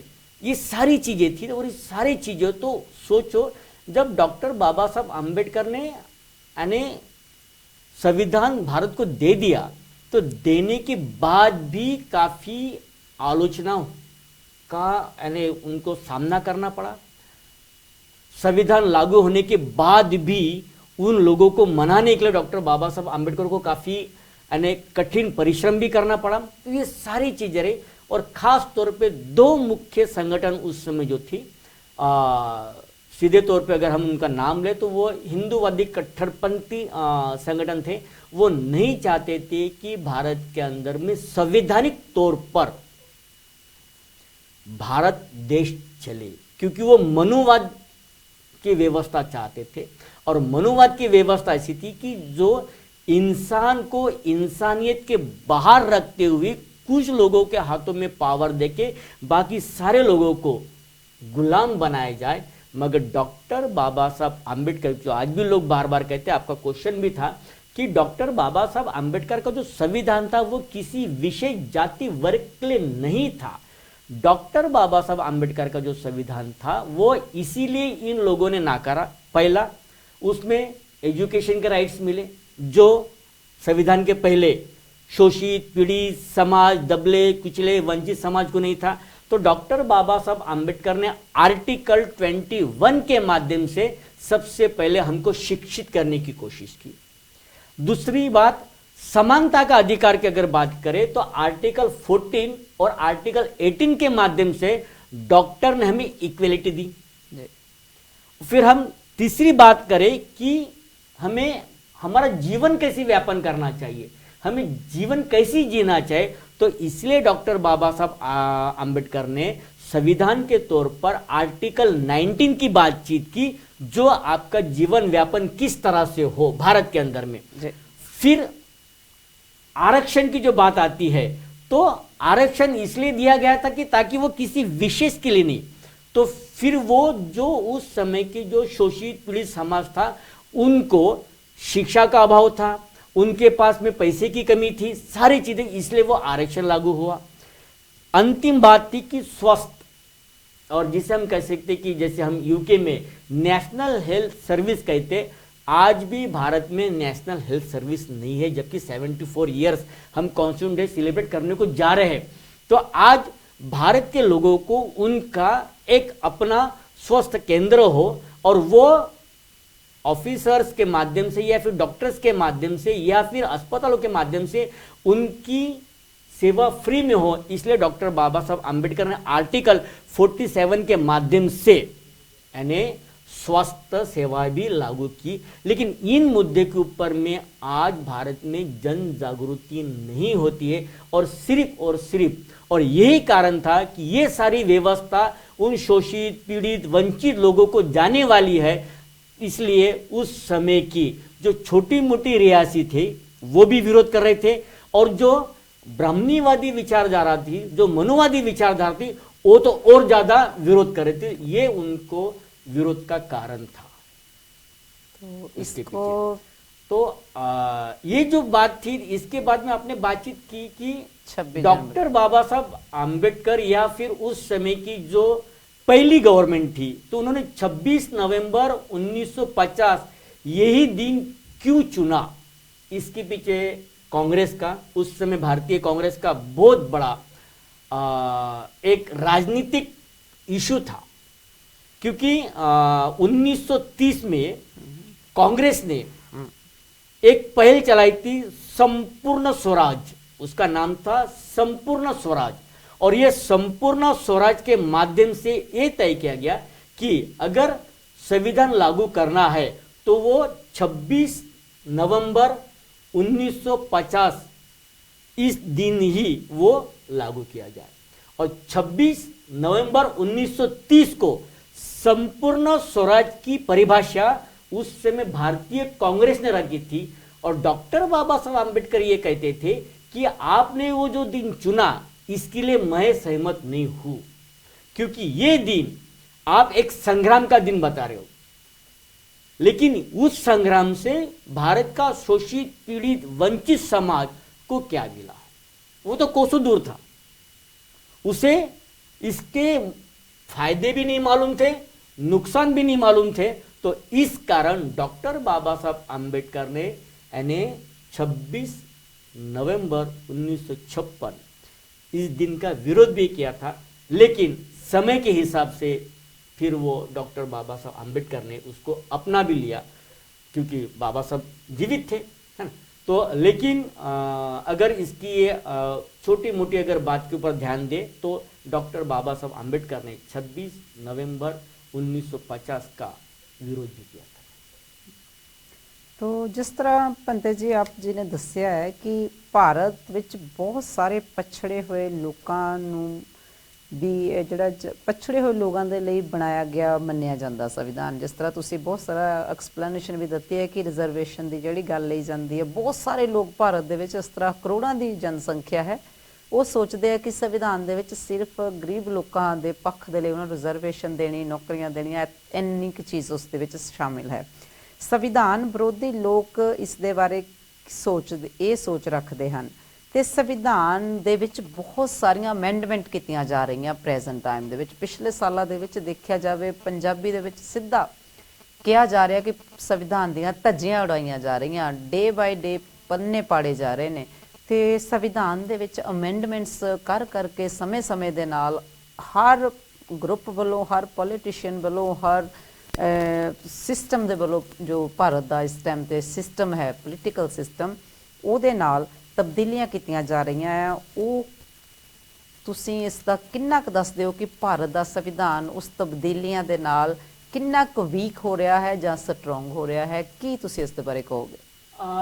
जो भारत के संविधान में अमेंडमेंट हो रही है, तो डॉक्टर बाबा साहब आम्बेडकर ने भी कहा था कि समय समय पे समय के अनुसार, जरूरत के अनुसार संविधान में तब्दीली कर सकते हैं जी। मगर आज जो संविधान में तब्दीली का जो इशू है, वो इशू सिर्फ इसी बात का है कि आरक्षण का। जैसे कि हमने बातचीत की, अधिकार की बातचीत नहीं होती, एम्प्लॉय सेक्टर की बातचीत नहीं होती, यानी इन्वायरमेंट की भी बातचीत नहीं होती, हेल्थ की भी बातचीत नहीं होती। सिर्फ बातचीत आती है कि ये आरक्षण की, ये इसका है। लेकिन इसे राजनीतिक दलों ने अगर किसी के माध्यम से संविधान के ऊपर में अगर कुछ बोला जाए तो ये बहुत बड़ा इश्यू हो जाता है, और पर्टिकुलर किसी विशेष समाज के लिए। तो आज भारत के आबादी में संविधान को स्वीकार करने वाला जो समाज है, तो सबसे ज्यादा समाज जो शेड्यूल कास्ट है, शेड्यूल ट्राइब है। बेशक उन्हें संविधान की जानकारी ना हो, मगर आज की राजनीति जो है वो संविधान के अगल बगल घूम रही है। संविधान खतरे में है, संविधान खतरे में है, संविधान खतरे में, मगर संविधान किस मायने से खतरे में है ये कोई बताने नहीं जा रहा है जी। संविधान जिस मायने से खतरे में उसके ऊपर में आज डिबेट हो, कोई भी नेता हो ये कहे कि हाँ संविधान की इस धारा के माध्यम से संविधान को बदलने की ये सरकारें करने वाली है, वो सरकारें करने वाली, तो वो चीज को कोई बताने को तैयार नहीं। इसको पॉलिटिकल इशू इतना ज्यादा बनाया जा रहा है कि जिसके माध्यम से जो बाकी इशू है उसको डाइवर्ट किया जाए। तो इसीलिए ये संविधान खतरे की जो बात है, डॉक्टर बाबा साहब आम्बेडकर जो संविधान लेकर संविधान बदलना या संविधान के मूल ढांचे को बदलना इतना आसान नहीं है। काफी लोग कोशिश कर रहे हैं, समय समय पे कुछ कमेंट्स भी कर रहे हैं, मगर इतना आसान तो नहीं है। सो थैंक यू ਬੰਤੇ जी। उस तो पहले साडे बहुत सारे दर्शक भी जुड़े हैं साडे नाल, उन्हां नूं प्रोग्राम विच जरूर शामिल करना चाहांगे। मिसेज जसवीर कड़ड़े एंड फैमिली प्रोग्राम की शलाघा कर रहे हैं। हरी चावला जी बहुत ही आदरणीय साथी हैं, साडे सपोर्टर हैं, बहुत वधिया प्रोग्राम है। तो डॉक्टर अंबेडकर मैमोरीअल कमेटी हमेशा जो चंगे एफर्ट्स पाउंदे है। तो धन्यवाद हरिपाल जी, तुहाडे लई बेस्ट शुभकामनावां, सेहत ते सुखी ते निरोगी रहो। आरपी ममन जी साडे बहुत ही आदरणीय बजुर्ग हरबिलास कौर जी नूं श्रद्धांजलियां दे रहे हैं, भंते जी नूं प्रणाम करदे ते प्रोग्राम नूं बधाइयां दे रहे हैं। जोगाराम सांगरी जी स्कॉटलैंड तो कौल साहब नूं श्रद्धांजलियां दे रहे हैं, तो प्रोग्राम की शलाघा कर रहे हैं। रमेश जस्सल जी, सत्या जस्सल जी प्रोग्राम की शलाघा कर रहे हैं। हंसराज मैमी जी, पालो मैमी जी प्रोग्राम पसंद कर रहे हैं। अमिताभ कौलधर जी, दर्शना कौलधर जी, श्याम लाल कैंथ जी, प्रेमचंद किला, नरेंद्र कौर जी, मनोहर लाल गिंडा जी संविधान दिवस ते बधाई दिंदे हैं ते श्रद्धांजलियां भी दे रहे हैं कौल साहब नूं। जसवीर करड़े जी प्रोग्राम की शलाघा करके ते बधाइयां शलाघा भी करते हैं। शादी लाल सलन जी, सत्या सलन जी, साडे केएल चांद जी बेडफोर्ड तो हरबिलास कौर नूं श्रद्धांजलियां दे रहे हैं, प्रोग्राम की शलाघा कर रहे हैं। मोलखराज बदन जी, शीश बदन जी बहुत प्रोग्राम नूं पसंद कर रहे हैं। बलदेव बिरदी जी, नंजो बिरदी जी भी प्रोग्राम देख रहे हैं। दीश दादरा जी, स्मित्री दादरा जी भी प्रोग्राम की शलाघा कर रहे हैं, तो कौल साहब नूं श्रद्धांजलियां दे रहे हैं। निर्मला भाटिया जी प्रोग्राम नूं बहुत पसंद कर रहे हैं। सोडी जस्सल जी, कमलेश जस्सल जी भी प्रोग्राम वधिया है इसनूं। देव सुमन जी साडी कमेटी के मैंबर, बख्शो सुमन जी प्रोग्राम अच्छा है, तो कौल साहब नूं श्रद्धांजलियां दे रहे हैं। गुरप्रीत बांसी जी लंडन तो वो भी प्रोग्राम नूं देख रहे हैं तो पसंद कर रहे हैं। बांसी जी का भी बहुत बहुत वेलकम तो धन्यवाद करते हैं। समा बहुत तेजी नाल चला गया भंते जी, साडे कोल लगभग 3 मिनट रहिंदे हैं तो प्रोग्राम के सवाल मेरे कोल बहुत सन, फिर समा मिलिया तो जरूर इसे प्रोग्राम ते आपां चर्चा करांगे।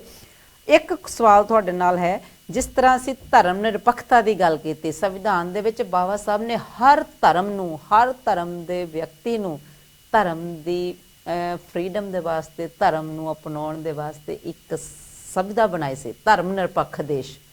तो तुसी की इस सवाल का मैनूं जवाब दे सकते हो? एज ए बुद्धिस्ट जदों तो मैं बाबा साहब नूं पढ़िया है, बुद्ध धर्म नूं अपनाया है, मेरे मुताबक भारत दे विच धार्मिक उलंघना देखी जा रही है। धर्म नूं हर व्यक्ति नूं उसकी मर्जी दे नाल धर्म अपनाउण दी जिहड़ी व्यवस्था जिहड़ी है वो उस तरह की नहीं जिस तरह संविधान दे विच दसी गई है।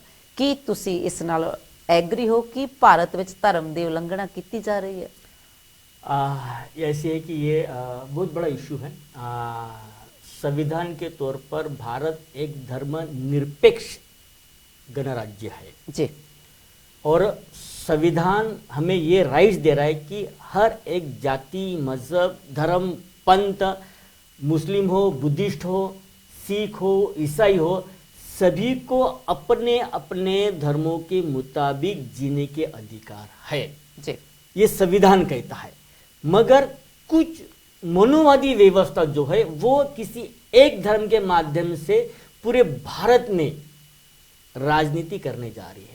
अगर किसी एक धर्म की राजनीति होती है तो बाकी धर्मों के लोग कहा जाएंगे, अल्पसंख्यक लोग कहा जाएंगे, चाहे वो सिख कहा जाएंगे, मुस्लिम कहा जाएंगे, ये सारे लोग हैं। तो इसलिए आज की डेट में संविधान रक्षा भी अनिवार्य है और संविधान रक्षा के साथ में धर्म निष्पक्षता की बजाय रखना जरूरी है और डेमोक्रेसी को आज जीवित रखना जरूरी है। अगर डेमोक्रेसी जीवित रहेंगी तो सभी भारत के जाति, धर्म, पंथ के लोग जीवित रहेंगे। अगर डेमोक्रेसी फिनिश हो जाएंगी, सेकुलरिज्म फिनिश हो जाएगा, तो तो यहाँ पे मनुवाद फिर से स्थापित होगा। ਜੀ ਪੰਤੇ ਜੀ, ਜੋ ਸਮਾਂ ਜਿਹੜਾ ਹੈ ਸਾਡੇ ਕੋਲ ਲਾਈਵ ਸਮਾਂ ਹੈ ਬਹੁਤ ਸ਼ੋਰਟ ਹੈ, ਪਰ ਸਾਡੇ ਕੋਲ ਕੁਝ ਹੋਰ ਸਵਾਲ ਹਨ। ਮੈਂ ਜੋ ਵੀ ਦਰਸ਼ਕ ਦੇਖ ਰਹੇ ਹਨ, ਅਗਰ ਤੁਸੀਂ ਇਸ ਨੂੰ ਨਹੀਂ ਦੇਖ ਸਕੇ ਤਾਂ YouTube ਤੇ ਜਾ ਕੇ ਜ਼ਰੂਰ ਇਸ ਕੰਪਲੀਟ ਪ੍ਰੋਗਰਾਮ ਨੂੰ ਦੇਖਣਾ। ਕੁਝ ਹੋਰ ਸਵਾਲ ਮੈਂ ਪੰਤੇ ਜੀ ਦੇ ਨਾਲ ਕੈਰੀ ਔਨ ਰੱਖਣਾ ਚਾਹੁੰਦੀ ਹਾਂ ਫਿਊ ਮਿੰਟ। ਜਿਸ ਤਰ੍ਹਾਂ ਪੰਤੇ ਜੀ ਤੁਸੀਂ ਦੱਸਿਆ ਹੈ ਕਿ ਉੱਥੇ ਧਰਮ ਨਿਰਪੱਖਤਾ ਜਿਹੜੀ ਸੰਵਿਧਾਨ ਦੇ ਵਿੱਚ ਹੈ ਔਰ ਉਹ ਹੋਣੀ ਚਾਹੀਦੀ ਹੈ, ਤੇ ਰਾਜਨੀਤਿਕ ਦਲ ਜੋ ਸੰਵਿਧਾਨ ਨੂੰ ਕਿਸ ਤਰ੍ਹਾਂ ਬਦਲ ਰਹੇ ਹਨ ਉਸ ਦਾ ਦੁਰਉਪਯੋਗ ਕਰ ਰਹੇ ਹਨ।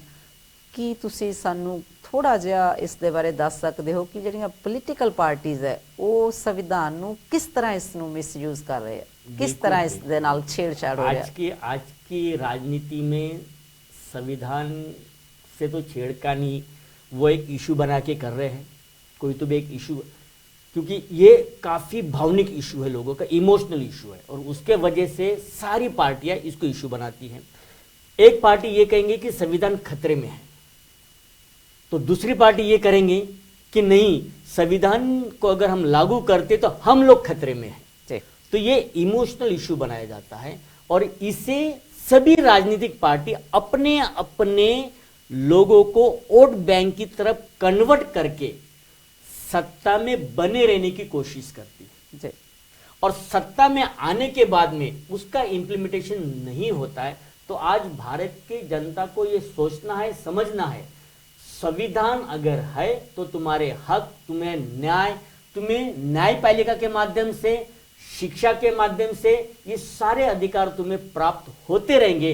मगर जिस दिन संविधान के मूल ढांचे को अगर खरोच भी आई तो समझ लेना कि भारत के मानवता को खरोच आना चालू हो जाएंगी, और फिर से वही मनुवादी संस्कृति हम पे थोपी जाएंगी। ये किसी विशेष जाति वर्ग के लिए नहीं, संविधान संपूर्ण भारत के 140 करोड़ के आबादी वाले लोगों के लिए है, छोटे बच्चे से लेके तो बुजुर्ग इंसान तक संविधान है जी। तो जिस तरह पंते जी ਅਸੀਂ ਤੁਸੀਂ ਦੱਸਿਆ ਆ ਕਿ ਭਾਰਤ ਦੇ ਸੰਵਿਧਾਨ ਦੇ ਵਿੱਚ ਬਹੁਤ ਸਾਰੇ ਦੁਰਉਪਯੋਗ ਇਸ ਦਾ ਹੋ ਰਿਹਾ ਹੈ, ਇਸ ਦੇ ਵਿੱਚ ਬਹੁਤ ਸਾਰੀਆਂ ਚੇਂਜਸ ਕੀਤੀਆਂ ਜਾ ਰਹੀਆਂ ਹਨ, ਖੁਦ ਆਪਣੇ ਸੈਲਫ ਫਾਇਦਿਆਂ ਦੇ ਲਈ ਬਹੁਤ ਸਾਰੀਆਂ ਰਾਜਨੀਤਿਕ ਪਾਰਟੀਆਂ ਇਸ ਵਿੱਚ ਬਦਲਾਵ ਕਰਦੀਆਂ ਹਨ, ਇਸ ਦਾ ਪ੍ਰਚਾਰ ਪ੍ਰਸਾਰ ਗਲਤ ਤਰੀਕੇ ਨਾਲ ਕਰਦੀਆਂ ਹਨ। ਰਾਜਨੀਤਿਕ ਦਲ ਸੰਵਿਧਾਨ ਨੂੰ ਬਦਲ ਰਹੇ ਹਨ, परंतु लोग इस नूं समझ नहीं रहे। आम पब्लिक जो उत्थे दे आम जनता है भारत दी, जदों संविधान दे विच छेड़छाड़ी कीती उस दे बारे दस्सिया जांदा है ते लोगां नूं असल दे विच पता ही नहीं कि की चेंज कर रहे हैं ते क्यों चेंज कर रहे हैं ते की इस दे विच गलत है।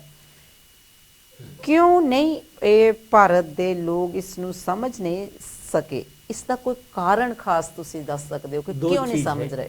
एक तो भारत के जो बुद्धिजीवी लोग हैं जी, ये जो थिंकर टैंक कहते हैं, वो थिंकर टैंक एक इशू तैयार करते हैं जी। और भारत में एक इशू बनाया गया कि भारत एक हिंदू राष्ट्र है, और भारत एक हिंदू राष्ट्र और हिंदू राष्ट्र खतरे में है जी, जबकि वैसे कुछ नहीं। फिर उसमें नेता भी आ गए, कोई धार्मिक बाबा भी आ गए, धार्मिक संगठन भी आ गए, और पूरे भारत की जितनी आबादी है, यानी 90% आबादी को सिर्फ एक हिंदू शब्द के माध्यम से भावनिक किया जा रहा है। फिर उसमें शेड्यूल कास्ट भी आ गए, शेड्यूल ट्राइब भी आ गए, ओबीसी भी आ गए, ओपन भी आ गए। ओपन तो परसेंटेज में कम है, मगर जो schedule caste, schedule tribe, OBC जो है, इनको भी ये समझ में नहीं आ रहा कि ये एक वर्ड के कारण हमारे कितने संवैधानिक अधिकारों का हनन हो रहा है, और ये होगा। आज की राजनीति में लोगों को संवैधानिक तौर पे दूर दूर तक, यानी उनका जो ब्रेन है वो वर्कआउट नहीं कर रहा। उनको ये कि हिंदू खतरे में है, हिंदू की देवी देवता खतरे में, ये वर्ड उनके लोगों के दिलो दिमाग में डाला जा रहा है। ये कंप्लीटली ये भावनिक इशू किया जा रहा है, और इसके ऊपर मीडिया कभी कोई कुछ बात नहीं करेगा। वो इसलिए नहीं करेगा कि जैसे हमने बात की एजुकेशन के ऊपर में कोई मीडिया बातचीत नहीं करे, क्योंकि इससे कोई इमोशनल इशू नहीं बन रहा ना। ये जो इशू लोगों के जहन में जाता है और इससे पॉलिटिक्स खड़ी होती है, और पॉलिटिक्स खड़ी होने से उनको सत्ता में आने का चांस मिलता है। तो इसलिए ये एक वर्ड काफी हानिकारक होते जा रहा है। तो इसके ऊपर मैं तो यही कहूँगा कि आज अगर हम कॉन्स्टिट्यूशन डे मना रहे तो भारत के तमाम लोगों को मेरी अपील है कि किसी वर्ग विशेष के दायरे में न आकर हम मानवतावादी बने। ये देश हमारा है, हम देश के हैं, देश के लिए हमारा कुछ कर्तव्य है, देश के लिए हमारी कुछ जिम्मेदारी है। फिर चाहे संवैधानिक जिम्मेदारी हो, चाहे राजनीतिक जिम्मेदारी हो, चाहे धार्मिक जिम्मेदारी हो, महिलाओं के सम्मान की जिम्मेदारी हो, या फिर शिक्षा की जिम्मेदारी हो, ये सारी जिम्मेदारी हम संवैधानिक तौर पर हमें पार करना है, मगर किसी विशेष शब्द के दायरे में आकर नहीं। और यही डॉक्टर बाबा साहब आम्बेडकर कहते हैं कि जिस दिन भारत के अंदर में ये हिंदूवाद का या हिंदू राष्ट्र का ये वर्ड, ये शब्द लोगों के दिलो दिमाग में इस तरह से जहर के समान काम करेगा कि उनका मन मस्तिष्क काम करना बंद कर देगा और वो फिर से गुलामी की ओर बढ़ते जाएगी। बहुत बहुत धन्यवाद पंते जी, बहुत ही अच्छा जो तुसी इस दा जवाब मैनूं दिता है। कि उम्मीद करते हैं कि साडे दर्शक, भारत का समाज जिस नूं इन्हां चीज़ां की जागृति होनी चाहिए है, इन्हां तब्दीलियां का ग्रहण होना चाहिए, पता लगना चाहिए है। हिंदू राष्ट्र, हिंदूवाद, हिंदू धर्म, हिंदू देवी देवता, उन्हां दे नाल की समाज का संबंध है, किस तरह दीयां चीज़ां दे नाल समाज का, मानवता का भला होना है, किस चीज़ दे नाल मानवता की भलाई होनी है। तो विश्व रतन बाबा साहब डॉक्टर भीम राव की पूरी जिंदगी की कुर्बानी, लिखा होया संविधान पूर्ण रूप में किस तरह देश के विच लागू हो सकता है तो किस तरह लागू करवाया जा सकता है, उस दे उपर सारे ही भारत के शासकों नूं, भारत की जनता नूं, भारत के लोगों नूं एक बारी पूरी तरह कोख दे नाल जानना पवेगा। फिर वो इस संविधान दे, भारत रतन बाबा साहब के संविधान के रचे हुए संविधान का आनंद लै सकते हैं, इसका फायदा लै सकते हैं, इसका लाभ लै सकते हैं। तो बाबा साहब भीमराव अंबेडकर जी की जिंदगी की कुर्बानी का मुल उतार सकते हैं, तो समाज नूं उत्थे पहुँचा सकते हैं जिथे बाबा साहब डॉक्टर भीमराव अंबेडकर देखना चाहते सन। इन्ना ही कहते हुए अज समा जो इजाज़त नहीं दे रहा, आप सब तो इजाज़त लेंदे हाँ। तो बाकी पंते जी आप जी का बहुत बहुत धन्यवाद, तुसी अज इस दे बारे च मेरे नाल चर्चा की। तो यही उम्मीद करते हाँ कि साडे देखण वाले दर्शक जरूर भारत दे संविधान दिवस नूं मनाउण दे नाल नाल भारत दे संविधान दी जो उसकी असल मूरत है, जो उसका असल मंतव है, उसनूं जानन दी कोशिश जरूर करनगे। इन्ना ही कहते हुए प्रोग्राम नूं समाप्त करते हाँ। सब नूं नमो बुद्धा, जय भीम, जय प्रबुद्ध भारत। फिर से एक बार मेरी ओर से लोटस टीवी के माध्यम से यूके और यूरोप के सभी दर्शकों को संविधान दिवस की हार्दिक हार्दिक शुभकामनाएं देता हूँ और आशा करता हूँ कि आप संविधान दिवस को एक फेस्टिवल के द्वारा नहीं मनाते हुए संविधान के हर आर्टिकल्स को अपने जहन में उतारने की कोशिश करेंगे और इसके मुताबिक चलने की कोशिश करेंगे, ताकि हमारी भी रक्षा हो और देश की भी रक्षा हो, हम भी आगे बढ़े और देश भी आगे बढ़े। इसी के साथ आप सबको फिर से एक बार नमो बुद्धाय, जय भीम, साधुवाद, मंगल हो। भवतु सब्भ मंगलं, रक्षन्तु सब्भ देवता, सब बुद्धानुभावेन सदा सोटी भवन्तु ते। भवतु सब्भ मंगलं, रक्षन्तु सब्भ देवता, सब धम्मानुभावेन सदा सोटी भवन्तु ते। भवतु सब्भ मंगलं, रक्षन्तु सब्भ देवता, सब संघानुभावेन सदा सोत्थी भवन्तु ते। साधु साधु साधु।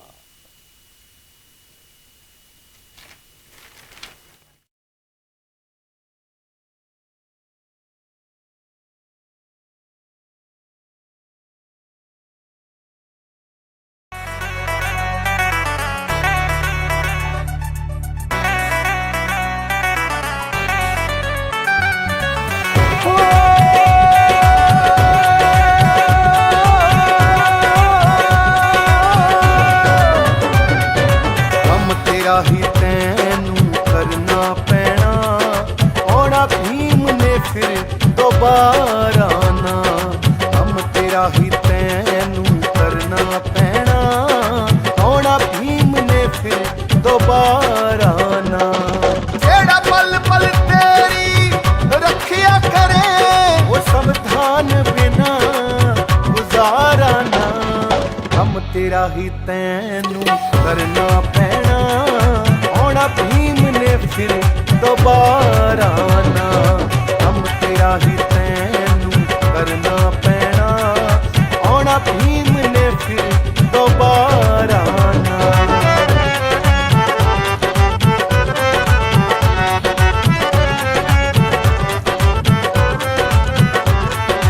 ਅਸੀਂ ਲੋਕਾਂ ਤਾਈ ਸੁਣਦੇ ਰਹੇ ਲਾ ਲਾ ਕੇ ਉੱਚੇ ਨਾਰਿਆਂ ਨੂੰ, ਅਸੀਂ ਗਾ ਗਾ ਭੰਗੜੇ ਪਾਉਂਦੇ ਰਹੇ ਸੱਤ ਸੱਤੇ ਜਾਂ ਉੱਤੇ ਬੁਲਾਰਿਆਂ ਨੂੰ, ਅਸੀਂ ਗਾ ਗਾ ਭੰਗੜੇ ਪਾਉਂਦੇ ਰਹੇ ਸੱਤ ਸੱਤੇ ਜਾਂ ਉੱਤੇ ਬੁਲਾਰਿਆਂ ਨੂੰ। ਦੇਖੋ ਮੋਦੇ ਹੀ ਨਾ ਰਹਿ ਜਾਈਏ,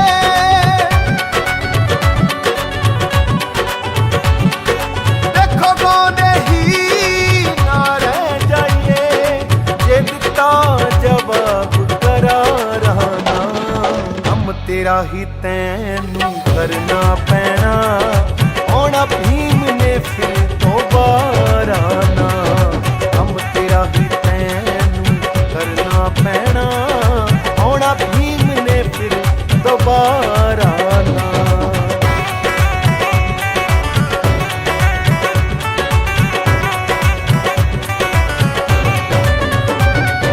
ਜਦ ਇੱਕ ਦੂਜੇ ਨੂੰ ਮਿਲਦੇ ਹਾਂ, ਜੈ ਭੀਮ ਅਸੀਂ ਬੁਲਾਉਂਦੇ ਹਾਂ, ਚਾਵਾਂ ਨਾਲ ਦਿਨ ਨੂੰ ਮਨਾਉਂਦੇ ਹਾਂ, ਮਾਲਾ ਤੇ ਫੁੱਲ ਚੜਾਉਂਦੇ ਹਾਂ, ਚਾਵਾਂ ਨਾਲ ਦਿਨ ਨੂੰ ਮਨਾਉਂਦੇ ਹਾਂ, ਮਾਲਾ ਤੇ ਫੁੱਲ ਚੜਾਉਂਦੇ ਹਾਂ।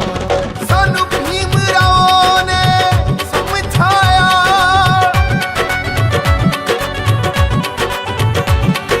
ਸਾਨੂੰ ਭੀਮ ਰਾਓ ਨੇ ਸਮਝਾਇਆ, ਪਰ ਸਮਝ ਆਇਓ ਦਾ ਇਸ਼ਾਰਾ ਨਾ, ਕੰਮ ਤੇਰਾ ਹੀ ਤੈਨੂੰ ਕਰਨਾ ਪੈਣਾ, ਆਉਣਾ ਭੀਮ ਨੇ ਫਿਰ ਦੁਬਾਰਾ ਨਾ, ਕੰਮ ਤੇਰਾ ਹੀ ਤੈਨੂੰ ਕਰਨਾ ਪੈਣਾ, ਆਉਣਾ ਭੀਮ ਨੇ ਫਿਰ ਦੁਬਾਰਾ ਨਾ।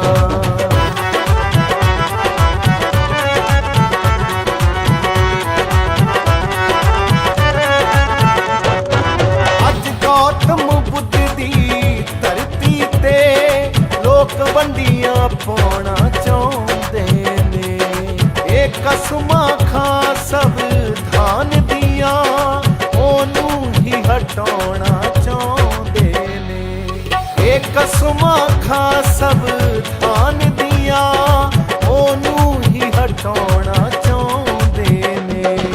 ਰੱਤੂ ਬਚ ਕੇ ਰਹਿ ਸ਼ੈਤਾਨਾਂ ਤੋਂ,